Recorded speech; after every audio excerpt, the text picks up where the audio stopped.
আমরা এই মুহূর্তে অবস্থান করছি সিলেট জকিগঞ্জ সিলেট যে রাস্তাটা গোয়াসপুর নামক জায়গা, এখানে দুইটি বাইকের মুখোমুখি সংঘর্ষ এবং দুই বাইকেরই যাত্রীদের অবস্থা আশঙ্কাজনক। তো আমরা বিস্তারিত জানবো এবং আপনাদের জানানোর চেষ্টা করব। আমরা সরাসরি লাইভের মাধ্যমে আপনাদের সাথে যুক্ত আছি। বাইকের যদি অবস্থা একটু আপনাদের দেখাই, দেখেন অবস্থা, বাইকের অবস্থা আসলে আশঙ্কাজনক।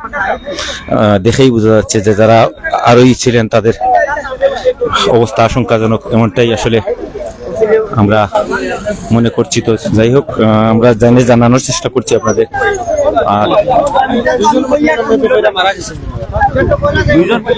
না, আমি তো মাত্র আইছি। এখন ভাইয়া কইলা যে মনে হয় দুইজন মেবি মারা গেছেন জায়গা, পারছিও না। দুই বাইকে মূলত সংঘর্ষ, দুই বাইকে। এই জায়গার নাম কিটা বলছে?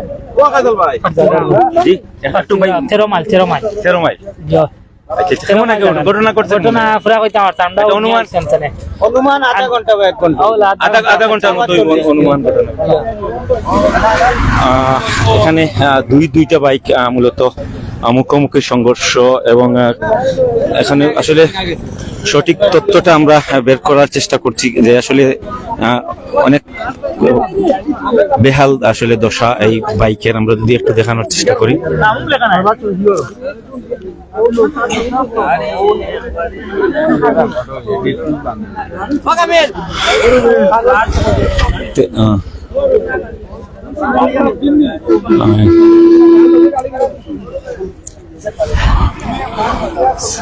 সিলেটে জকিগঞ্জ সিলেট যে রাস্তাটা আছে, এই রাস্তার গোয়াসপুর নামক 13 মাইল যে জায়গাটা, 13 মাইল জায়গায় মূলত এই ঘটনাটি ঘটেছে।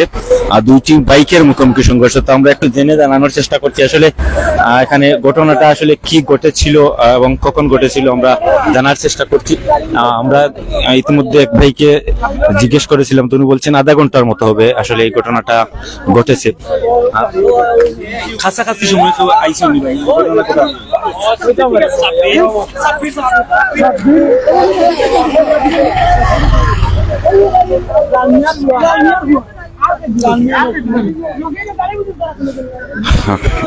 আসলে মর্মান্তিক একটা সড়ক দুর্ঘটনা। কেউ কেউ বলছেন দুইজন আরোহী মারা গেছেন, এমনটা আসলে শুনতে পাচ্ছি। এখানে আধা ঘন্টা কিতা মানে কোনো বাসের লোকে নি না, মোটরসাইকেল মারা গেছে নি ভাই, বা একজন জায়গাত মারা গেছে আর বাকিরা গুরুতর আহত। কয়জন আহত? এরা আরো 3 জন। আর এই জায়গাটার নাম কি? 13 মাইল। 13 মাইল জি, গোলাপগঞ্জ সদর ইউনিয়ন 13 মাইল স্থান। ভাই আসলেন ভাই, একটু কইবানি আমরা বিস্তারিত। আমরা ইনো আসলাম ভাই, ইনো একটা হুন্ডার উপায় যাওয়াত আছিল, একটা হুন্ডার উপায় আওয়াত আছিল, বুঝছেন? এটা ঘটনা হইছে না, একজন জায়গাত মারা গেছে, জায়গাত মারা গেছে, বাকি সিএনজি ফাটানি হইছে। সিএনজি 3 জনের ফাটানি হইছে, 3 জনের মাঝে একজনের অবস্থা অনেক বেশি খারাপ। শনাক্ত করা গেছে নি? পরিচয় শনাক্ত হইছেন না, করাও একজনের করা হইছে। কোন জায়গা? লাল মিয়া সিনেমা, আমরা লাল মিয়া তানোর মনে ফুয়ে আছেন ছোট, আর লগে আর একজন আসতে আছে আমরা জুয়া বাইর খাই, তানোর মনে ফুয়া না বাতিছে আমরা জালাল ভাই। আচ্ছা, যাই হোক, যদি কেউ আমরা এই লাইভটা দেখে থাকেন, পরিচিত হয় এই হুন্ডার গুলো, আমরা হুন্ডার গুলো একটু দেখানোর চেষ্টা করছি। তাইলে আপনারা আমরা একটু হুন্ডারের নাম্বারটা আপনাদের দেখাচ্ছি। এটার নাম্বার নাই, ওটার নাম্বার দেখেন দিন। আমরা হুন্ডারের বাইকের নাম্বারটা একটু দেখানোর চেষ্টা করছি। যদি কেউ পরিচিত থেকে থাকেন একটু সহযোগিতা করবেন। আমরা নাম্বারটা একটু আপনাদের দেখানোর চেষ্টা করছি। 116387 সিলেট মেট্রো হ 116387, এই হচ্ছে গাড়ির নাম্বার। তো যদি কেউ কোনো ভাই চিনে থাকেন এই গাড়ি, ওনাদের আত্মীয় স্বজন বা পাড়া প্রতিবেশী বা পরিবারের কাউকে আপনারা জানাবেন, যাতে সহযোগিতা, যদি বেঁচে থাকেন যাতে সহযোগিতা করতে পারেন। যারা মূলত অ্যাক্সিডেন্টে দুর্ঘটনায় কবলিত হয়ে এখানে হয়েছিলেন তাদেরকে এখন যারা হসপিটাল পাঠানো হয়েছে বলে এমনটাই জানাচ্ছেন এখানকার যারা উপস্থিত আছেন তারা। আমরা দুইটি মোটরসাইকেলের অবস্থা একটু দেখানোর চেষ্টা করছি। এই যে দেখতে পাচ্ছেন চূর্ণ বিচূর্ণ হয়ে গেছে কিন্তু সামনের অংশ। এখন পর্যন্ত কিন্তু প্রশাসন আসে নাই এমনটা অভিযোগ। অনেকে বলছেন যে ফায়ার সার্ভিস আসছে কিন্তু প্রশাসন আসে নাই, প্রশাসনের সাথে যোগাযোগ এই মাত্র মনে হয় আসছে। বারবার অনেকে অভিযোগ করছিল এতক্ষণ যে আপনারা আসেন নাই। এই মাত্র আমরা দেখতে পাচ্ছি যে প্রশাসন এসেছে।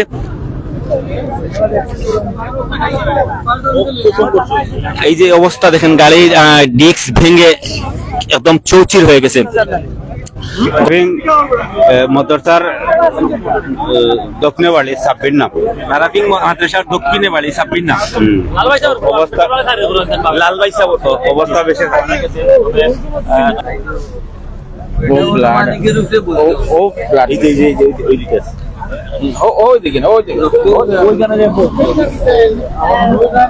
আহত যারা তাদের উদ্ধার করে যারা তৎক্ষণাৎ ছিলেন তারা হয়তো বা নিয়ে গেছেন। এখানে কিন্তু আমরা খুঁজে পাচ্ছি না কাউকে যে এই মুহূর্তে উপস্থিত আছেন।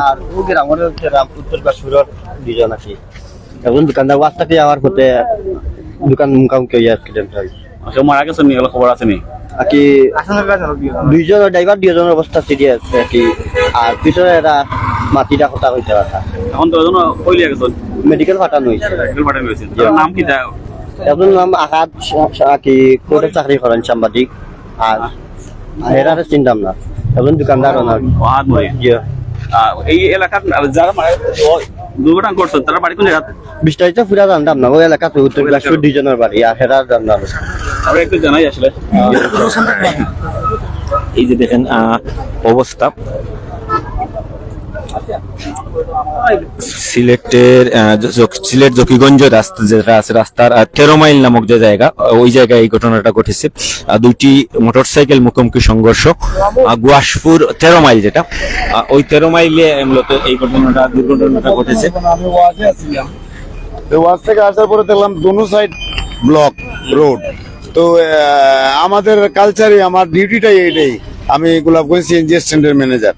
তো জাম দেখা মাত্র আমি আসছি যে জামটা একটু ক্লিয়ার করে দিই। এখন আসার পরে দেখি ভাই মানুষ মুমূর্ষু অবস্থা 4 জন পড়ে রয়েছে রোডে, আর লোক দৌড়াদৌড়ি করতেছে। তারপর আমি আমার ওই সিএনজি গুলার একটা কেন নিয়ে 4টা সিএনজিতে এই 4 জন লোক আমি উঠে দিচ্ছি, দিয়ে বলছি যে তাড়াতাড়ি এদেরকে হসপিটাল নিয়ে যাও। তারা বর্তমান যত অবস্থা এর একটু পরেই মারা গেছেন না, আমরা যখন গাড়িতে উঠে দিই তখন দেখছি যে মুমূর্ষু অবস্থায় সবাই, মানে কেউ আর কথা বলতেছে না, কেউ কথা বলতেছে না। একজন লোক শুধু মুখ দিয়ে একটু ফু ফু দিয়ে রক্তটা উড়াইতেছে, ব্লাড বাইরিতেছে। সংঘর্ষটা শুধু দুইটা বাইকের মাঝে না, কোনো গাড়ি আছে? 2টা বাইকের মধ্যে হয়েছে। একটা বাইকে আর একটা জি বাইকে। জি, আমরা আসার পরে যেটুকু যা দেখছি তাতে 2টা বাইকে দেখছি। আর যারা দুর্ঘটনা খবর দিতেছেন তারা চিনছেন না আপনি? তারা এলাকার লোক বলছে যে চিনছে, কিন্তু আমি তো আর কোনো কিছু চিনি না। চিনছেন না? আপনার পরিচয়টা দিবেন একটু। আমার পরিচয়, আমি গোলাপগঞ্জ 8 নম্বর ওয়ার্ডে বাড়ি। আমার নাম মোহাম্মদ ইউনুস আলী। আমার পিতা মৃত মৌলানা ইব্রাহিম আলী। আমি বর্তমান সিএনজি স্ট্যান্ডের ম্যানেজার, গোলাপগঞ্জ সিএনজি স্ট্যান্ডের ম্যানেজার। ঘটনাটা কেমন আগে করছিল? 12:50 11:50 এইভাবে। ওকে। আর যারা আহত হয়েছে তারা এখন বর্তমান কই আনা হয়েছে? ফায়ার ব্রিগেডের গাড়ি আসছিল পরে, তো ফায়ার ব্রিগেডের গাড়িকে ওই অফিসার নামছে, জিজ্ঞাসা করলো। তো আমি বলছি যে এইভাবে ঘটনাটা, আমরা লোক এগুলা সিএনজি দিয়ে আমার সিএনজিতে উঠে দিছি, সিএনজি নিয়ে যাচ্ছে। তখন ওই স্যার বলতেছে সিএনজি যদি কারোর নাম্বার থাকে তাইলে দাঁড়া করান। তো আমার আরেকটা লোক ছিল, বলছে যে নাম্বার আছে। তো ফোন দিয়ে গোলাপগঞ্জ স্ট্যান্ডে দাঁড়াইছে ওরা, আর ফায়ার ব্রিগেডের গাড়ি নিয়ে যাবে বলছে। আমরা একটু দেখাই আসলে এই দুর্ঘটনা কবলিত গাড়িটি, গাড়িটি দুর্ঘটনা কবলিত গাড়িটি আপনারা দেখেন। এটা হচ্ছে মেট্রো প্লাস, আর যেটা হচ্ছে জিক্সার, অন্যটা হচ্ছে জিক্সার। দুটি গাড়ির মধ্যে মুখোমুখি সংঘর্ষ হয়। আপনারা যে ভয়ঙ্কর দৃশ্য আমরা ভিডিওর মধ্যে দেখেছিলাম, যারা আগে অলরেডি ভিডিও দেখেছেন, আসলে ভিডিও দেখে হয়তো বুঝতে পারবেন যে এরকম অবস্থা। এখানে রক্তে অবস্থা ভয়ঙ্কর অবস্থা আছে, মানে পুরো রাস্তাটাই আসলে রক্তে একদম বেসে গেছে এরকম অবস্থা। আর যেহেতু ফেসবুকে কিছু রেস্ট্রিকশন থাকার কারণে আমরা দেখাতে পারছি না। গোলাপগঞ্জ মডেল থানার পুলিশের কর্মকর্তারা এখানে এসেছেন, তারা বসে চেষ্টা করতেছেন, পিকচার তুলছেন। যেহেতু ঘটনাটি মুখোমুখি সংঘর্ষ হয়েছে, যেহেতু আমরা যতটুকু জানতে পেরেছি যে গাড়ি একটি স্থানীয় মানুষজন, যেহেতু এখানে একটা ওয়াজ মাহফিল হচ্ছে রানাপিং মাদ্রাসার, আপনারা জানেন আজকে ওয়াজ মাহফিল হচ্ছে, এই ওয়াজ মাহফিলে কেন্দ্র করে অনেকেই ছিলেন, সমস্যা না। তো আমরা যে কথা বলতে পারছি একদম রাস্তা আসলে একদম বলা চলে যে রক্তে বেসে গেছে অবস্থা, যারা বেসে গেছে কিছু নেই এখানে স্থানীয় যারা আছেন তারা সবাই জড়ো হয়েছেন। ওকে, আমরা একটু জানার চেষ্টা করবো পুলিশের তদন্ত কর্মকর্তারা যিনি আছেন, যিনি একটু জানার চেষ্টা করতেছেন ঘটনার মোটিভটা কি, ঘটনার মোটিভ উদ্ঘাটন করতে পারলেই হয়তো জানা যাবে। আমরা দেখতে পাচ্ছি কিছুক্ষণ আগ থেকে অ্যাম্বুলেন্সের যে একের পর এক অ্যাম্বুলেন্সের শব্দ, সেটা আসলে আমরা দেখতে পাচ্ছিলাম, এখনো দেখতে পাচ্ছেন অ্যাম্বুলেন্স আসছে যাচ্ছে। দুর্ঘটনার পরে কয়েকটি অ্যাম্বুলেন্সের শব্দ শুনতে পেয়েছি, দুর্ঘটনার পরে অ্যাম্বুলেন্স ফায়ার সার্ভিসের কর্মকর্তারা এখানে এসেছিলেন, তবে স্থানীয়রা সিএনজি করে ঢুকে তাদেরকে ওসমান মেডিকেল হাসপাতালে স্থানান্তর করেছেন। তবে যতটুকু ধারণা করা হচ্ছে, অনেকেই বলতেছেন স্থানীয় যারা দেখেছেন স্পট ডেড হয়তো হওয়ার সম্ভাবনা একজন এখানে আছে, যেহেতু খুবই মর্মান্তিক অবস্থা। আপনারা যারা আগে ভিডিও দেখেছেন তারাই বুঝতে পারবেন। দুর্ঘটনায় মোট 4 জন ছিলেন, মোটরসাইকেলে 4 জন ছিলেন, সম্ভবত একটি মোটরসাইকেল 3 জন আর একটাতে 1 জন, এরকম সম্ভবত ধারণা হচ্ছে। যেহেতু ঘটনার সমস্যা কেউ ছিলেন না, ঘটনাটি স্পট হচ্ছে 2 নং গোলাপগঞ্জ সদর ইউনিয়নের 13 মাইল, অর্থাৎ 13 মাইল এলাকায়। আপনারা জানেন যে গোয়াশপুর ফাতিউয়ার যে রোড যেটা আছে সেখানে দুর্ঘটনাটি ঘটেছে। আমরা জানার চেষ্টা করবো পুলিশের উদ্বোধন কর্মকর্তারা এখানে আছেন, তাদের মাধ্যমে আমরা জানার চেষ্টা করবো।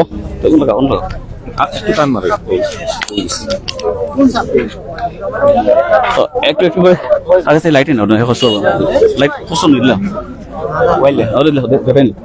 আমরা একটু জানার চেষ্টা করবো মধ্যরাতে আসলে গোলাপগঞ্জে যে ঘটনা, এই যে ঘটনা ঘটেছে, আসলে কেউ যদি সঠিক দেখেন তারা হয়তো বুঝতে পারবেন না। পাইনি, আমরা একটু জানার চেষ্টা করবো। আমার ফ্রেন্ডের আলোকে যোগাযোগ হইছে আর কি, সাসার করো ভাই উসমানে গেছেন, সাইরোজন নিও না রোগী, সাইরোজন নিবে এটা পুরা কইতাম পারি। আমি তো যে অ্যাক্সিডেন্ট করছে তার বাইরে আমি কল দিছিলাম, এখান দিয়ে আমার ঘর বলে আমার রাজীব অ্যাক্সিডেন্ট করছে বলা, আমরা উনিয়ে আইছি দৌড়াইয়া আইয়া তো আমরা ঘটনাস্থলে কিছু পাইছি না। এখন তার লোকে বাদে আর কল দিছে, কল ধরেন না হয়তো ভাবে জীবন আমরা হুনরাম এরাও উসমানে গেছে কিনে নিশ্চিত, জি না গেছে না, রাস্তা তো রইছে মনে হয় আবু আমার তেরা ভাইও যাইতা তাই নয় কাটছে তের যাও কি জয় ওতে আচ্ছাই তো উমার যাইতা তাই তাই আর জোর মনে হয় মোটরসাইকেল মনে হয় হয়তো মেবি। আচ্ছা, যারা আহত হয়েছে না তার নামটা একটু বলবেন। যার নাম একজনের নাম ভাই আমরা গেছিল, 26 জন আর জয় জন কই আর কি, তারা আসিল বাড়ি অত্র এলাকার নেই, অত্র এলাকার, একজন বাড়ি চন্দনবাগ আর একজন বাড়ি ফাজিলপুর। 26 জয় 26 দেখা গেলা হালকা পাতলা ছোট লইয়া একেবারে কম একবারে কম বয়স। এমনি অবস্থা কিলা তার অবস্থা একটু ক্রিটিক্যাল আইয়া শুনছি পাই যতটুকু আমরা, যে অবস্থা একটু মারাত্মক ভাবে খারাপ। আল্লাহ হেফাজত করতে পারবো কিন্তু যদিওটা মোটরসাইকেল মানুষ স্থানীয় নেই, যে স্থানীয় 2 জন, এখন তো পাচ্ছিউরার আমরা পাশের আর আসলে মানুষ 4 জন। ওকে, অসংখ্য ধন্যবাদ ভাইকে। আসলে যে ঘটনার যে অবস্থা আমরা দেখেছি ভিডিওর মাধ্যমে, হয়তো দেখাবো পরবর্তীতে, যে ঘটনা ঘটেছে সেটা খুবই মর্মান্তিক। স্থানীয় 4 জন, এখানে আমরা প্রথমে লাইভের শুরুতে দেখিয়েছিলাম একজন কান্নাকাটি করতেছেন, হয়তো ওনার ঘনিষ্ঠ কেউ হয়তো হবে। আমরা একটু দেখার চেষ্টা করবো যিনি আসলে কান্নাকাটি করেছেন, তার একটু জানার চেষ্টা করবো। বিষয়টা হচ্ছে মধ্যরাতে এরকম দুর্ঘটনা ঘটছে যেখানে আসলে খুব একজন মানুষ ছিল না। অনেকেই যেহেতু আজকে রানাপিং মাদ্রাসার যেহেতু ওয়াজ মাহফিল হচ্ছে, এই ওয়াজ মাহফিলকে কেন্দ্র করে অনেকজন মানুষ দূর দূরান্ত থেকে এসেছিলেন ওয়াজ শোনার জন্য। আপনারা জানেন রানাপিং জায়গাটা কোন জায়গা? রানাপিং এই জায়গাটা হচ্ছে আমরা বলি যে গোলাপগঞ্জ যারা ছিলেন, গোলাপগঞ্জ বাজার থেকে সামনে রানাপিং বাজার এবং চৌগুড়ি বাজারের মধ্যখানে, রানাপিং বাজার এবং চৌগুড়ি বাজারের মধ্যখানে 13 মাইল যেটা এলাকা বলে, 13 মাইল এলাকা বলে, অনেকে ফাতিউরা চিনে থাকেন। 13 মাইল এলাকায় এই দুর্ঘটনা ঘটে। 4 জন ছিলেন, 2টা মোটরসাইকেলের মধ্যে মুখোমুখি সংঘর্ষ হয়। আমরা রাস্তায় একটু পাড়ি দিয়ে সাবধানে, 4 জন ছিলেন। আনন্দ স্যার উনি আসলে তদন্ত কাজ করতে যাচ্ছেন। আমরা আবার দেখতে পাচ্ছেন আসলে ভয়ঙ্কর যে দুর্ঘটনাটি ঘটেছে। এই যে এই জিক্সার মোটরসাইকেলটি বেশি ক্ষতিগ্রস্ত হয়েছে। এই জিক্সার মোটরসাইকেলটি ক্ষতি হয়েছে। আমরা দেখেছিলাম নিতর দেহটি আসলে রাস্তা পড়ে গেছিল। এই যে কিনা অবস্থা, সামনের চাকার যে কিছুই আসলে অবশিষ্ট রয়নি। আপনি দেখতে পাচ্ছেন ভেঙে চুরমার, চাকা বাস্ট হয়ে ভেঙে চুরমার হয়ে গেছে। যে ওটা বলা যায় মোটরসাইকেলের কোনো অস্তিত্ব নাই। এত জিক্সার আপনারা জানেন, হার্ট ব্রেক হয়তো হার্ট ব্রেক হয়েছিল, রাস্তার মধ্যে লুটে পড়েছিল। জাকির আমাদের সাথে ছিলেন, অসংখ্য ধন্যবাদ জাকিরকে। এই হচ্ছে আরেকটি মোটরসাইকেল, এটা হচ্ছে মেট্রো প্লাস। দুটো মোটরসাইকেলের মুখোমুখি সংঘর্ষ হয়। ঘটনাস্থলে আপাতত যতটুকু জানতে পেরেছি কেউ মারা যায়নি, তবে খুবই ক্রিটিক্যাল অবস্থা। এই অবস্থা থেকে আল্লাহ সবাইকে রেহাই দিতা, আল্লাহ হেফাজত দিতা। অনেকে বলছে মারা গেছে, যেহেতু ভাই একটু কথা বলার চেষ্টা করি। আসলে আপনি তো প্রথম থেকে ছিলেন? জি না আমিও আইসিও নিয়া এখনো তো কেউ মারা যায়নি এরকম? একটা উন্ডাম, দুইজন মারা গেছে। একটা উন্ডাম নিশ্চিত না এখনো। নিশ্চিত না। অর্থাৎ আমরা সবার কাছে দোয়া চাই আসলে, আল্লাহ যারা দুর্ঘটনার কবলে পড়েছেন তাদেরকে যেন আল্লাহ এই বিপদ থেকে রক্ষা করেন। সবাইকে ধন্যবাদ। আমরা একটু পরে আবার লাইভে যুক্ত হবো। আমরা এতক্ষণ যুক্ত ছিলাম প্রাইম সিলেট এবং এইচআর টিভির মাধ্যমে আপনাদেরকে জানানোর চেষ্টা করেছিলাম গোলাপগঞ্জে ঘটে যাওয়া যে মর্মান্তিক দুর্ঘটনা। আল্লাহ জানেন তাদের 4 জনের ভাগ্যে কি আছে, সবাই দোয়া করবেন।